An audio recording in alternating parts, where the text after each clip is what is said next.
Hello students, today we are going to discussing about radiopharmaceuticals. Here see this radiopharmaceuticals are radioactive substance or radioactive drugs. These are mainly used for diagnostics or therapeutic interventions.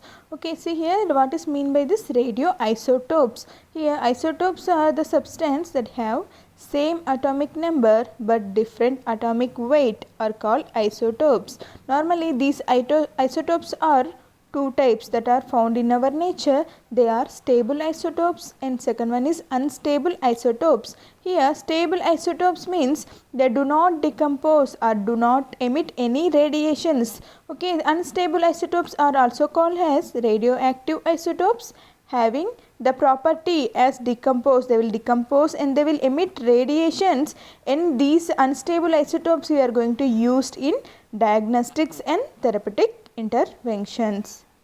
Okay, next we will see the uses of this radiopharmaceuticals. Radiopharmaceuticals are used to diagnose the presence of the disease or evaluate the progression of the disease following a specific therapeutic intervention. That means for diagnosis or detecting any disease in the organ system, this radiopharmaceutical will detect the particular disease. Not only that, these radiopharmaceuticals can also use to evaluate drug induced toxicities, and lesser extents they have been used to treat diseased tissues with the radiation. Normally the unstable isotopes means they will emit the radiation. With this radiation we are going to treating the diseases and we are going to diagnosing the diseases. Okay, these uses normally classified as diagnostic uses and therapeutic uses. First we will see that what are the diagnostic uses of this radiopharmaceutical.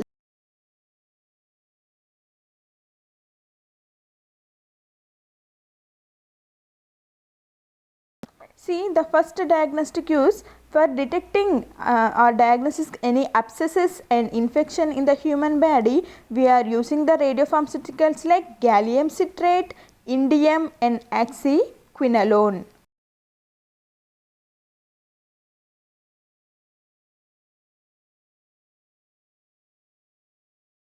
And for detecting biliary tract blockage, we are using radiopharmaceutical like tectinium and dysophinin. For detecting any blood vessel diseases in the body, we are going to using sodium pertectinate. And for detecting any cancer tumors, we are going to using that fluorodeoxyglucose and gallium citrate, indium and pentitoated sodium and technetium and arketumumab. Not only that, for diagnosing any heart disease in the human body, we are going to using the radiopharmaceuticals like ammonium, fluorodeoxyglucose and rubidium.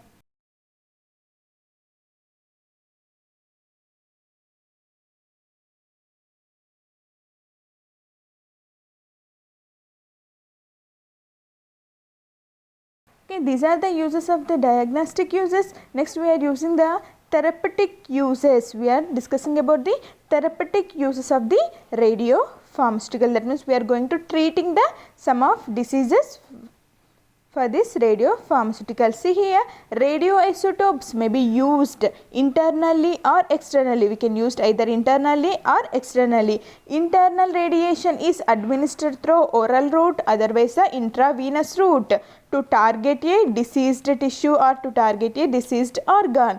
Okay, for external radiation is we are going to using in the form of X-rays that may be used for the therapy of cancer patients.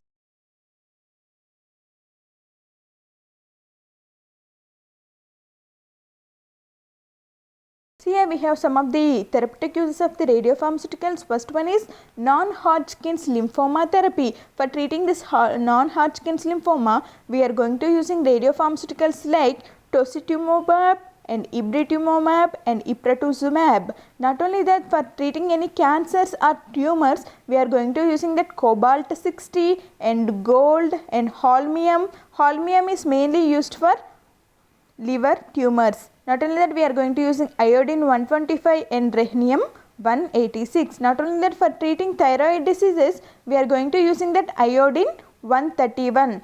For bone metastasis, for treating or for therapeutic use of bone metastasis, we are going to using that radiopharmaceuticals like samarium, strontium and phosphorus. Not only that, for treating arthritis, we are going to using erbium 169 and yttrium 90. Not only that, for treating the heart disease, we are using radiopharmaceuticals like technetium 99M, pyrophosphate, and thallus chloride 201.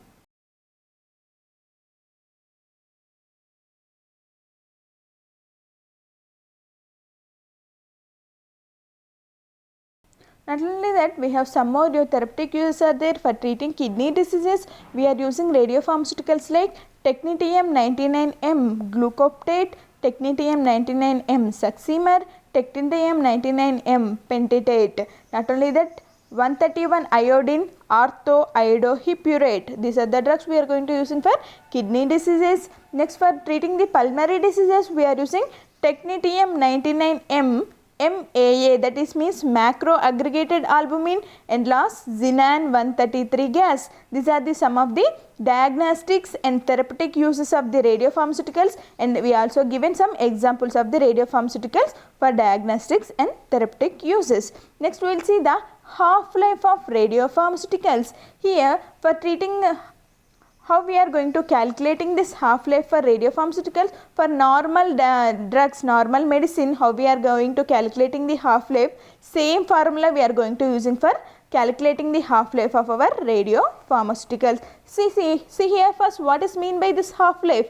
Half-life is a time that is required for the quantity of the drug that is reduced to half its initial volume. Normally half-life is inversely proportional to the disintegration constant, that is lambda. Here normally the larger the disintegration constant is, the shorter the half-life.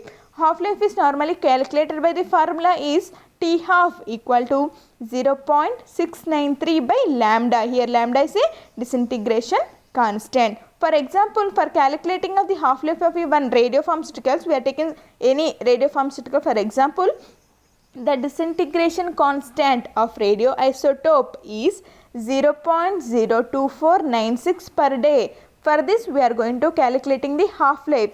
For that, the formula is T half equal to 0.693 by disintegration constant. Here, T half equal to 0.693 by the disintegration constant of the particular radioisotope is 0.02496. For this, the half-life is coming like 27.7 hours. Normally, we are going to calculating half-life in the hours or the minutes. Okay, in the time wise, we are going to calculating the half-life. Here, based on this example of the calculation, the particular radioisotope half-life is 27.7 hours. This is about the radiopharmaceuticals uses, the diagnostic and therapeutic uses, and how we are going to calculating the half-life. Thank you.